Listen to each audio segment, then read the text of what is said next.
আজকে একদম ঘরোয়া পদ্ধতিতে চিকেন পপকর্ন বানিয়ে দেখাবো। মাংসের সলিড পিসগুলোকে ছোট ছোট করে কেটে নিয়েছি। এরপর আমি বাটার মিল্ক বানাবো। আমি প্যাকেট দই নিয়েছি।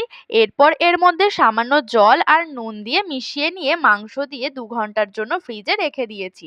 এরপর মাংস থেকে এক্সট্রা বাটার মিল্ক চিপে বার করে নিয়ে এর মধ্যে দিয়েছি নুন, লঙ্কার গুঁড়ো, গোলমরিচের গুঁড়ো, গরম মশলার গুঁড়ো, পেঁয়াজ বাটা, আদা বাটা, রসুন বাটা, লেবুর রস আর একটা ডিম।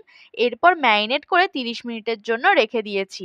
এরপর একটা পাত্রে ময়দা, কর্নফ্লাওয়ার, গোলমরিচের গুঁড়ো, লঙ্কার গুঁড়ো আর নুন দিয়ে ভালো করে মিশিয়ে নিয়েছি।